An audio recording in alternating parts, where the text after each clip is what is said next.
Steeler Nation. I hope everyone is doing well.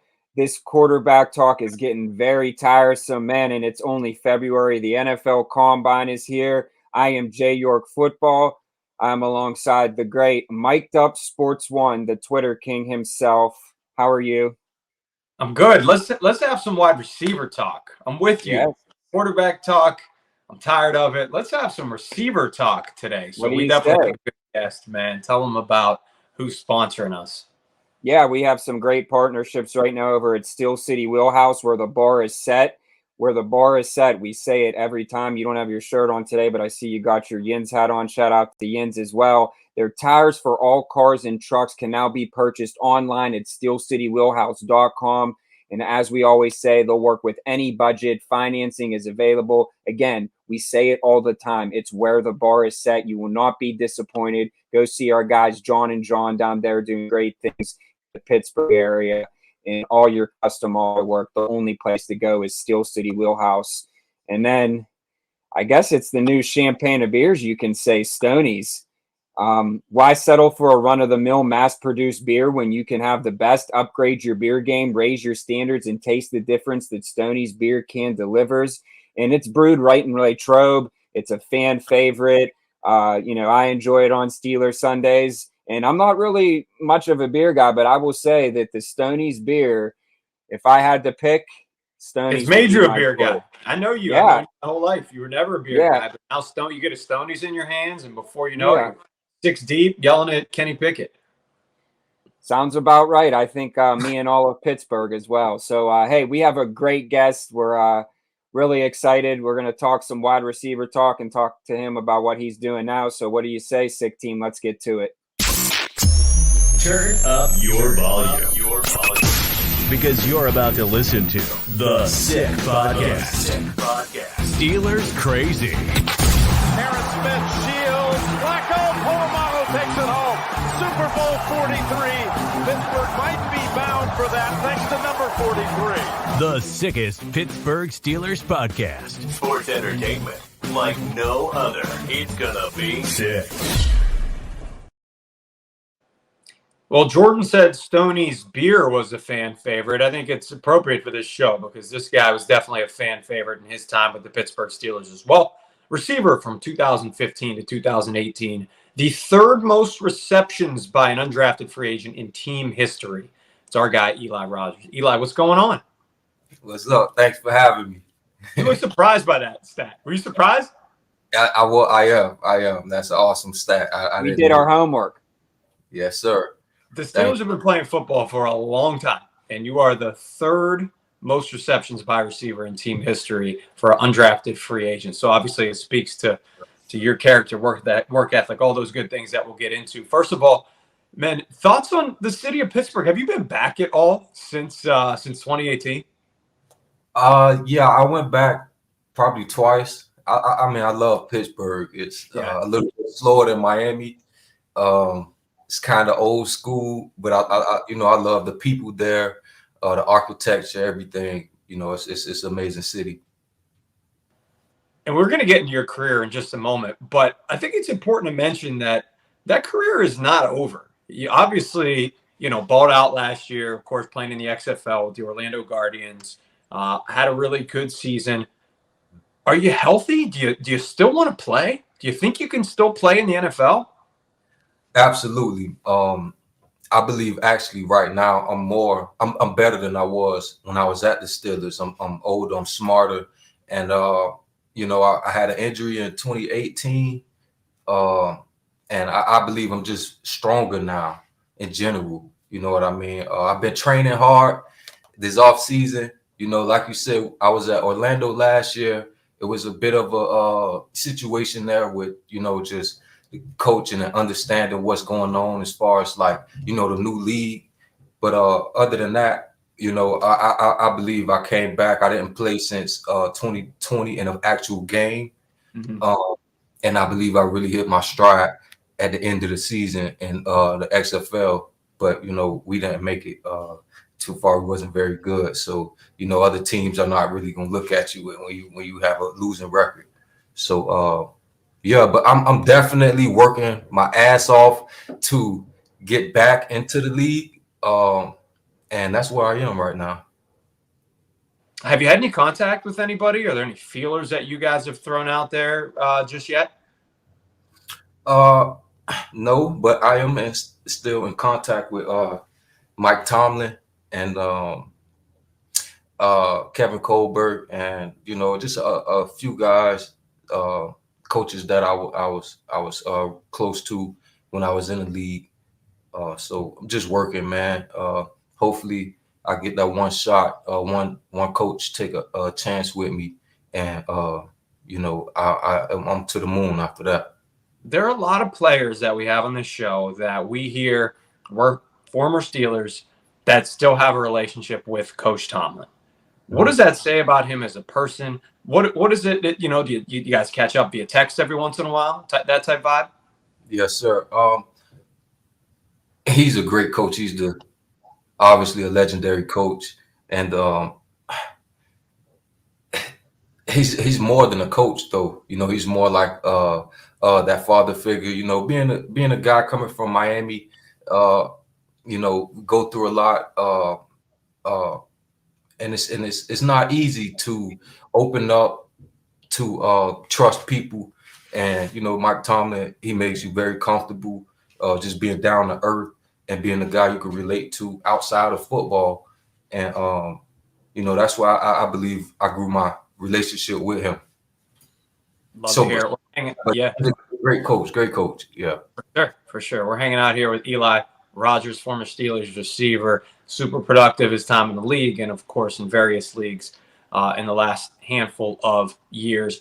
I got to ask before I kick it over to Jordan. I know that obviously you thought you were going to be a Pittsburgh Steeler for probably a decade. A lot of people wanted you to be. 2018, obviously, you end up not making the team. Ryan Switzer makes it over you. Do you have any hard feelings toward the Steelers? Is there animosity towards the organization? What are your kind of feelings in regard to that? No, absolutely. No animosity. Initially, I didn't understand the move, but, it's part of business. It's the nature of the business, nature of the game. So now my only goal is to make it back and give you no reason to make that decision again. You know what I mean? So I love Ryan Switzer, and I respect every decision that those guys made at the Steelers. I had the opportunity to live out my dreams and on the highest level. So I have nothing but respect for them, and I thank them very much. I think I could speak for Steeler Nation that you were definitely a fan favorite, and they would love to have you back. And I was shocked as well when that happened.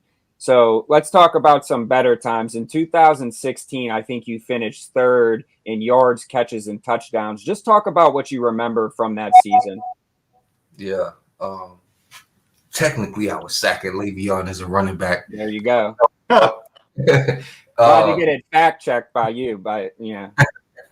No, but it was just a great year. It was a loaded room of receivers. Obviously, had Martavis Bryant, Antonio Brown, Marcus Wheaton. It was just Sammy Coates. It was a lot of us in there, and we all played for each other. Obviously, Antonio Brown was the best receiver in the world at the time. So, but I mean, the team, we had great camaraderie, and it was a real blessing to be there. Yeah. Talk to me about your relationship with Big Ben. Oh, I love Ben. And we actually started off, and it was funny. We started. I was in the receiver line. I'm gonna give y'all this. I was in the receiver line, right? And I go through the line. We're doing catching drills, and I drop a pass. And all of a sudden, I look in the distance, and Ben over there looking at me. He's throwing the ball, but he looked at me, and he like, took her back in the line. Catch another pass, but I was already in motion going into the back of the line. Yeah. And I just kind of like was froze. I was like, oh. And I tossed the coach the ball and just jogged. And he was like, okay. and then he took me out of his line, and then I had to work my way back into his lineup, because it's you don't just go right into with the starting quarterback. You know what I mean? You got to work your way, and I had worked my way up to a degree, and so that's just a memory. Like, that's how we started off. But Ben was like an older brother to me.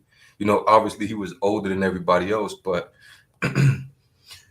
I would be able to come and talk to him about anything. When I was younger, I went through a lot of growing pains, I like to call it, and Ben was a great guy for me to talk to. He always gave me great advice, and I love Ben. It's always great to hear that, because I was actually fortunate enough to run into him in an event, and it was just kind of just surreal. Me and Mike always talk about, watching the Super Bowls, and then just to, witness someone like him and just hear the stories. It's just like the Tomlin stories. It never gets old. So kind of talk about who was your favorite teammate? We always like to hear that. I mean, and it could be more than one, and maybe tell us a story or something. My favorite teammate. Outside of Ben. Outside of Ben, right. My favorite teammate. Maybe one that you're still in touch with, till this day, and maybe it was more than football. Actually, I'd have to say, I really didn't have a favorite, outside of Ben, because he throwing me the ball. But that makes sense. But I would say it had to be Antonio Brown at the time I was there, because coming from Miami, he was a guy that all the receivers look up to, or and he was the best in the world. It's not just he was really a great player, And once I finally got to meet him, and we're from the same area, so it was a blessing, and we kind of naturally bonded, and outside of whatever else he's done, I don't judge a man on anything he don't judge. He was great on the field. I mean, yes, one of the best Steelers wide receivers of all time, undoubtedly. Yeah, he's one of the best wide receivers of all time. Yeah, not the Steelers. Whether however he go about his business, what he did later on, that's just on, agree, disagree, doesn't matter. We just love him, and we just continue to wish the best for him. But he gave me a lot of we were compared a lot on the field. So we say we move alike and things of that nature, but he gave me a lot of information outside of football, just taking care of your body. And he was really on top of that. So I have to say AB. Marcus Wheaton was a great friend. He came on our podcast before. Great guy. Yeah, Marcus Wheaton was a great guy. You know what I mean? So I'd have to say those two. Great. So before I throw it back over to Mike, I had to ask: you talked about all the talent on this team? Does it hurt that you guys weren't able to win a Super Bowl with the talent you had on that roster? I mean, you talk about how stacked the wide receiver room was during your time. Does that ever kind of just haunt you a little bit? That Jesse James play is caught it. That's like traumatizing, and then Jesse caught it. This day. Yeah. Till this day. It's crazy, but we should have been in the big dance that year. I agree. Mike? Big dance. Yeah, for sure. It sounds like it haunts us too, Jordan, and the city of Pittsburgh, because you still see Jesse James caught it hashtag all over Twitter. You see the GIF. I'm sure you've seen it too, Eli, and that's obviously something we don't want to go down memory lane with too much. But I do have some fan questions, and I will shout out Ethan Smith, Minka's GOAT, Hunter Logan for sending some of these in. Thank you, guys. Favorite play you made as a Steeler? You have one you can narrow it down? My favorite play? Man, I got a couple. I'm not gonna lie. I have a We few. got time. So the Bengals game in the playoff. The Bengals game playoffs. When I caught the pretty much the go ahead touchdown. Yeah, well, I do have one that's above all, and that's just the immaculate extension game. I was on the sidelines, and you had a huge catch before the AB touchdown, right? Yes, sir. Yes, and a lot of people overlook it because it was 2 minutes. Everything was going fast. But that was probably one of my biggest and most dynamic catches that I made. I made there, and I'm real proud of that because we ended up winning that game. And without that catch, that was third. Who knows what would have happened? So that probably was my favorite memory. That game, I remember it so well. Like I said, Christmas Day. Did you have family in town? Did you have people like coming to visit you for that game? I would imagine. Yeah, I did. I had family there. And that was a game that I came out the tunnel. It was just amazing. It was amazing. It was an amazing night. The energy and I'm sure it just felt different, man. That was one of the most memorable games. And probably the most memorable game you would say you played in, at least regular season. Yeah, most memorable. That was insane. That energy out there it was amazing. Like Steeler Nation was in the building for real that night. Yeah. Yeah. We had a ton of great games that year, but that game, and the Patriots game, I had scored a touchdown. That game too. That game was crazy. That's the Joe Hayden game. Yeah, even though we lost. That was. Yeah, for sure. What is the all right, I got one question here, and I'm gonna kick it back to Jordan to end this. I don't know if you're able to find something here for me, but somebody said, hey, let's see if Eli can give us a story that nobody has really heard. A story that no one's heard? Yeah, something maybe from the locker room, something off the field. It doesn't have to be anything contentious or it could be a laugh. I don't have many stories off the field. Man. What about Pittsburgh, the city? There's a question for you. What were some things you like to do? What you like to eat? Some places that you like to hang out? What do you miss about the vibe of the city? At the time, I was vegan, so I didn't. Really? Oh wow! A lot of places, yeah. So, well, actually, my rookie year, we went to Capitol Grill. I think. Yes, sir. Yeah, they got some great food there. I was a person, I just like I would walk down the street, and just go and mingle with the people, So I really just love the people and how I come from Miami, you got to understand. So it's a light year of a difference in Pittsburgh than Miami. And I think that I really fell in love with the people there, I would go in like hole in the wall places to eat. You know what I mean? Like, it was that type of place for me.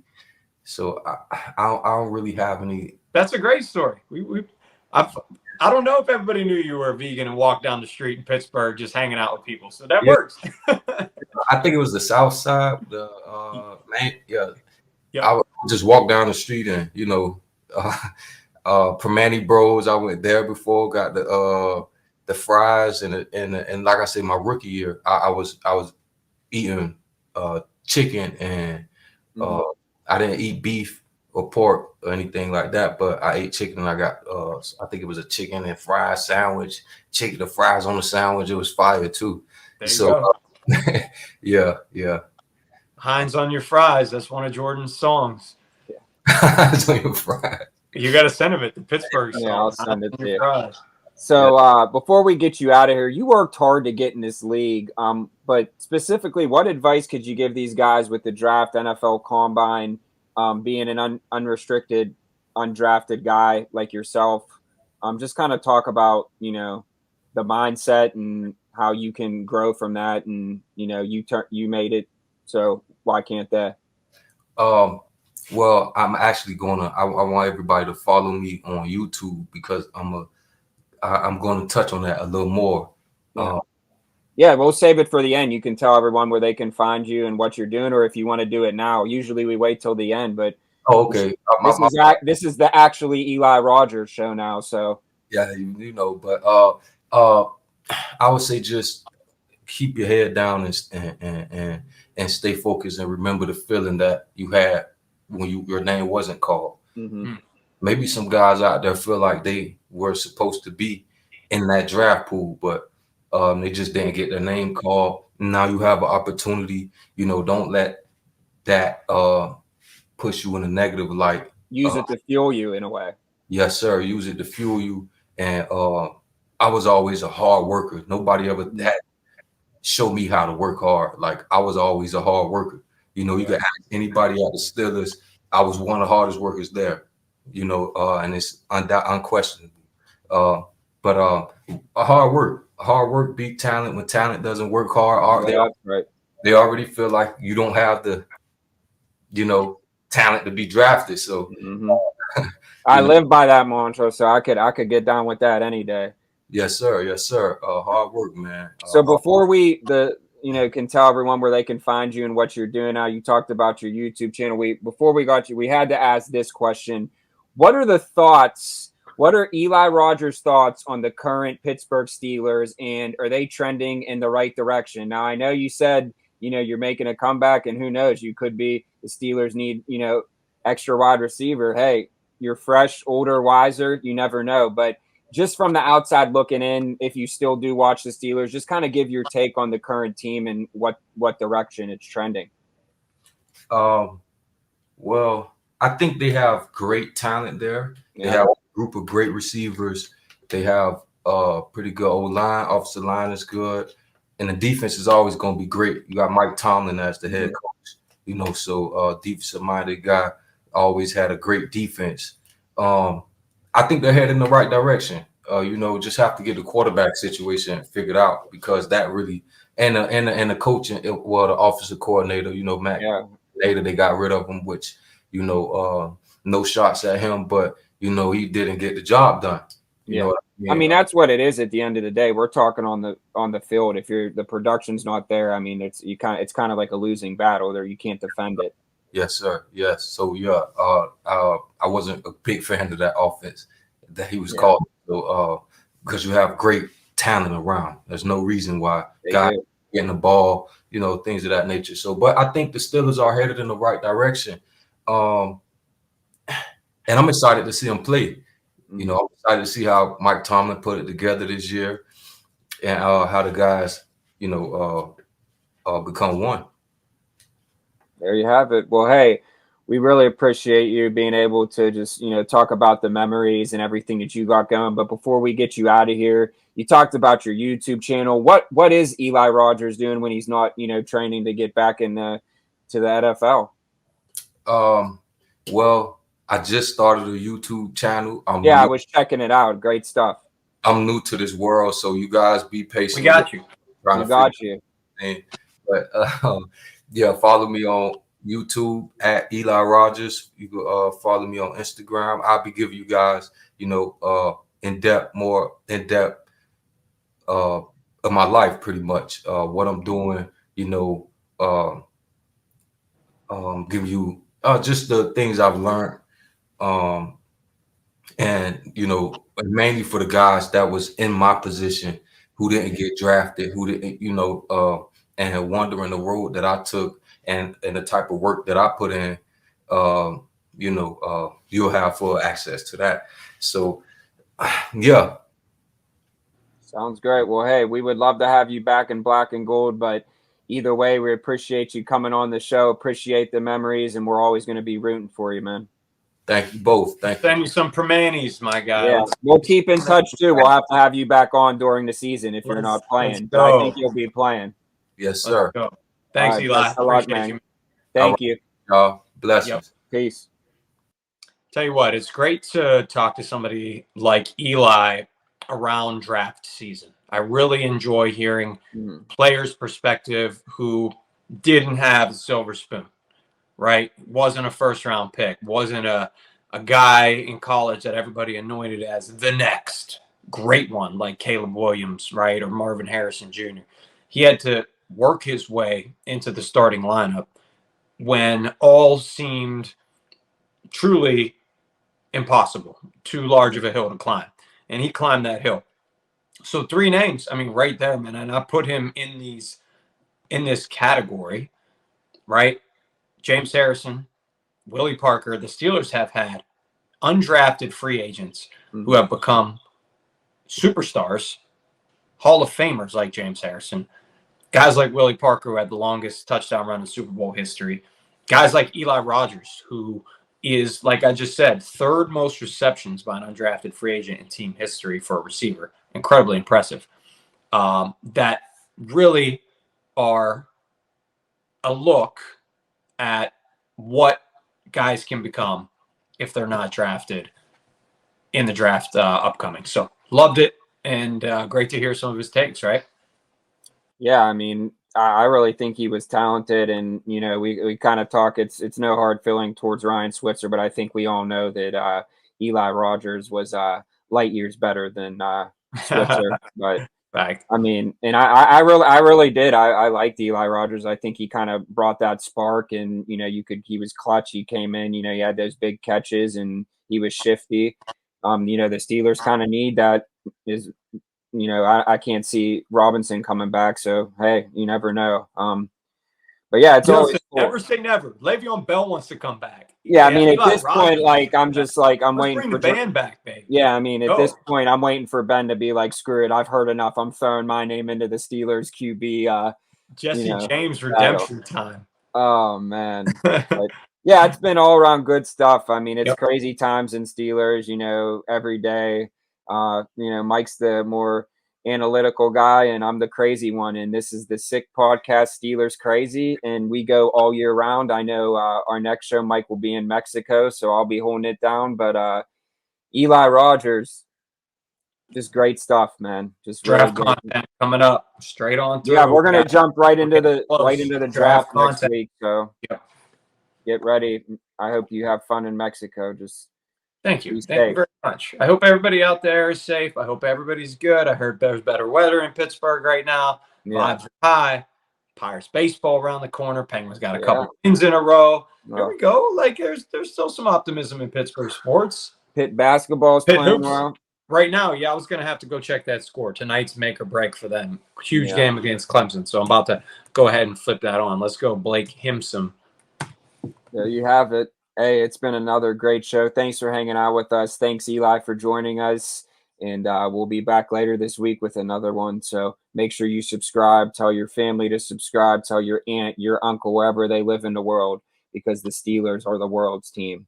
Another one. Take it away. And that's a wrap. Hope you don't miss us too much until next time. Follow the Sick Podcast Steelers Crazy on YouTube, Instagram, Facebook, Google Play, and Apple Podcasts.